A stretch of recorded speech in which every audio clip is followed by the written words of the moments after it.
Fala rapaziada, é tempo de rugar e é tempo de jogo e eu vou estar falando com vocês. Finalmente voltei aqui para falar com vocês do Campeonato Espanhol. Tá? Eu vou fazer essa cobertura dos campeonatos internacionais, mais focado no Campeonato Espanhol, mais focado em Barcelona e nos grandes de Madrid. Tá? Eu vou fazer uma cobertura bacana aqui de Real Madrid também e Atlético de Madrid. Esse primeiro vídeo tardou a chegar porque a La Liga começou só agora, começou no final de semana, teve um jogo na segunda-feira e o jogo de hoje, quarta-feira, do Atlético de Madrid. Tá? E Real Madrid e Barcelona não jogaram ainda, porque tiveram um grande número de jogadores na Copa do Mundo, e como esses jogadores estavam voltando agora, eles ainda tinham todos marcados, e esses dois clubes acabaram por não estrear, e o Atlético de Madrid também tinha jogadores, tardou um pouco mais, por isso que esse jogo só foi acontecer hoje na quarta-feira. Tá? Então, vamos lá. Tá?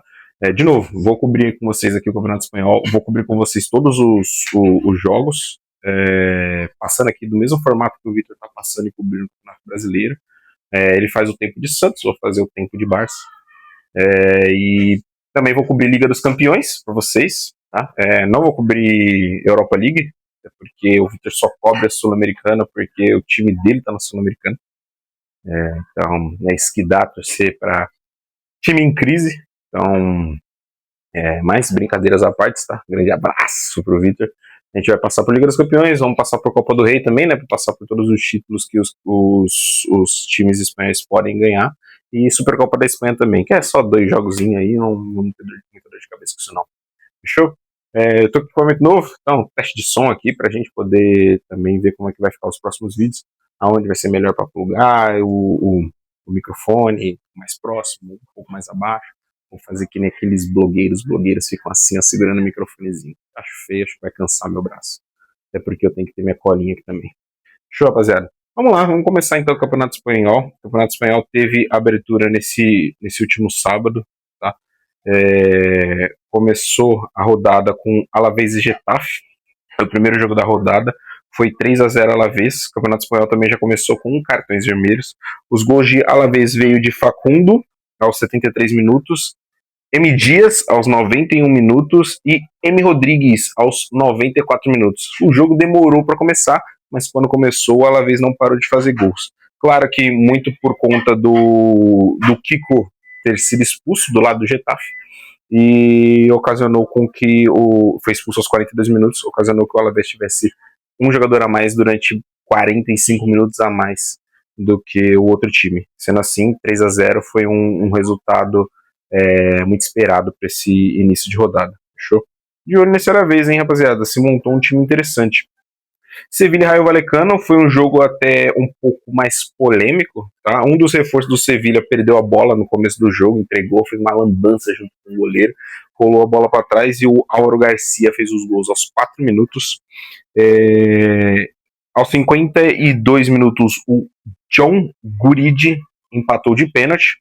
E aos 97 minutos, um pênalti muito questionável, onde até o VAR não interviu, porque não tinha uma imagem onde se pudesse tirar uma conclusão real do que aconteceu. Apesar de ter 50 milhões de câmeras, nenhuma conseguiu tirar uma imagem do que aconteceu. O jogador corta para dentro da área depois de um contra-ataque e sofre um suposto contato. Se o contato existiu, é pênalti, mas não parece ter existido. Então, como não tinha uma câmera para intervir e o VAR entrar nesse lance, se manteve a decisão de campo, o árbitro tinha dado pênalti em campo, se manteve o pênalti. O pênalti foi cobrado pelo G. Fernandes e foi convertido aos 97 minutos. Tá? E olha que o Sevilha jogou com um jogador a menos. Aos 88, Salas foi expulso, mas final de jogo, só tinha alguns minutos para acontecer o jogo, e o Sevilha ainda conseguiu um contra-ataque onde conseguiu esse pênalti. E de novo, ao meu ver, foi um pênalti muito achado. Tá? No domingo já a gente teve Racing e Villarreal. O jogo foi 2-2.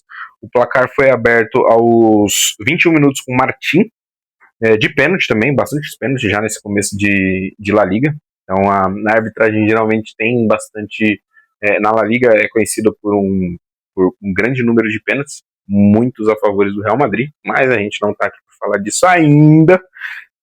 Martim, aos 21 minutos, abre o placar pro Racing. Sérgio amplia aos 34 e o Racing não soube administrar sua vantagem. Papi Gueye aos 45 minutos diminui 2-1, e o PP empata o jogo aos 45 mais um, ou seja, o time estava completamente baqueado, sofreu empate e o jogo terminou por isso só. Até teve as suas chances ali o resto do jogo, mas nada de muito interessante. Outro jogo bom, aqui um jogo de um time da capital da Catalunha, o Espanhol, abriu o placar muito cedo, aos 5 minutos, com o Roberto Fernandes, ampliou com o mesmo aos 40 minutos e fechou o jogo de Espanhol contra Levante com Tyrings Dolan aos 80 minutos, 3-0 Espanhol. Algumas goleadas sendo aplicadas aqui nesse começo de La Liga. O jogo seguinte foi o La Coruna e o Elche. O La Coruna vem com um projeto muito interessante, contratou bastante jogadores, claro que tudo dentro da sua realidade, mas um dos jogadores que é para ficar de olho, Pierre Aubameyang. Muitos de vocês conhecem o Aubameyang já por atuar em grandes clubes, inclusive jogou no Barcelona há umas temporadas atrás, fez ali seu 1 ano, 6 meses de contrato com o Barcelona por empréstimo, se eu não estou enganado, saiu do clube logo em seguida, porque o clube se encontrava em dificuldades financeiras também. Mas Pierre Aubameyang fez um baita de um golaço, recebeu um cruzamento, um excelente domínio, uma bola no contrapé do goleiro, abriu o placar aos 21 minutos, e o Aguado empatou o jogo aos 76 minutos. Final do jogo, 1-1, La Coruna e Elche. Tá? E para finalizar a primeira rodada, que nem eu falei, os jogos de Real Madrid e Barcelona ainda vão acontecer, isso mais para frente da rodada. Quando acontecerem eles, eu venho aqui, faço um vídeo exclusivo para isso. Tá? O jogo de Atlético de Madrid e Málaga foi um jogo bem durinho para sair o 0-0 do placar. Claro que o Atlético de Madrid acabou de voltar da pré-temporada também, ainda, como eu falei, ainda tem jogadores que jogaram a Copa do Mundo, que foram apresentados, inclusive teve até uma guarda de honra, né, que todos os jogadores aplaudiram os campeões do mundo, em a taça da Copa do Mundo lá também, para mostrar e ser erguida pelos jogadores.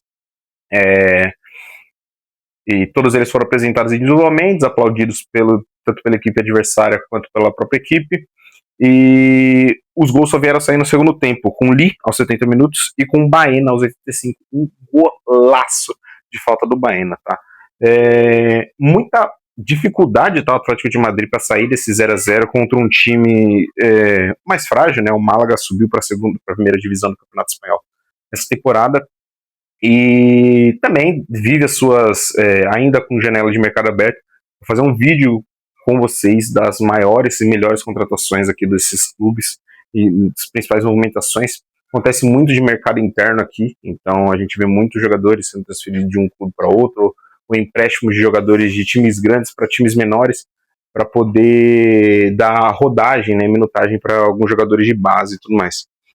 Então, vou fazer um vídeo, eu estou só esperando a janela andar um pouquinho mais, né, porque a janela fecha no final desse mês, e aí no final desse mês eu consigo passar tudo isso mais redondinho, né, caso aconteça muitas movimentações. Geralmente tem times que deixam para fazer na última semana.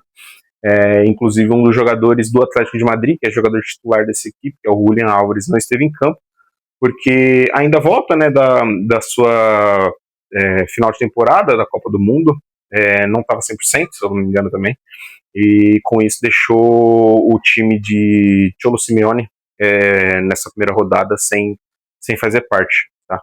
Mas todos os jogadores já estão inscritos e a gente espera ver eles ainda.